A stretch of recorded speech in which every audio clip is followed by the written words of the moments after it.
Sumit Satish presented by Rayma DD Production House ये जखने बजतो रिंग टोन बुझे गलिया हम ही फोन ये जखने बजतो रिंग टोन बुझे गलिया हम ही फोन निकल है सबसे लुका के रात के अनहरिया में 3 बजे भोर हरिया में ना ये छौरी मिला है मुखिया जी के रहरिया में 3 बजे भोर हरिया में ना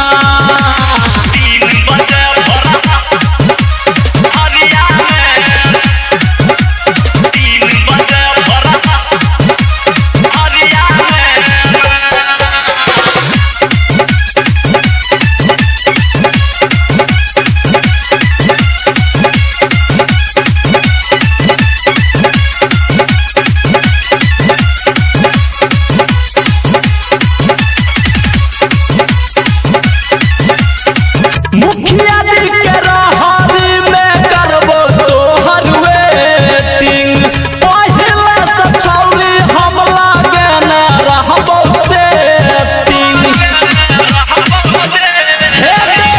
मुखिया जी के रहरी में करबो तोहर वेटिंग पहिले से छौरी हम लागे न रहबो सेटिंग तभी है ठीक अपन के बरिया में 3 बजे भोर हरिया में ना ये छौरी मिला है मुखिया जी के रहरिया में 3 बजे भोर हरिया में ना 3 बजे भोर हरिया में 3 बजे भोर हरिया में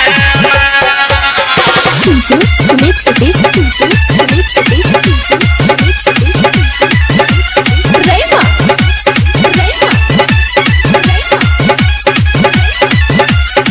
presented by DD Production House सुती है न छौरी रही है रात भर जागल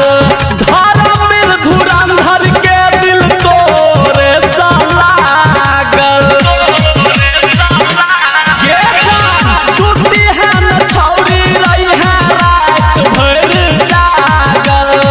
धर्मवीर धुरंधर के दिल तोरे सा लागल दुपहरिया में 3 बजे भोर हरिया में ना ये छौरी मिला है मुखिया जी के रहरिया में 3 बजे भोर हरिया में ना ये जखने बजतो रिंग टोन बुझे गलिया हम ही फोन ये जखने बजतो रिंग टोन बुझे गलिया हम ही फोन निकल है सबसे लुका के रात के अनहरिया में 3 बजे भोर हरिया में ना ये छौरी मिला है मुखिया जी के रहरिया में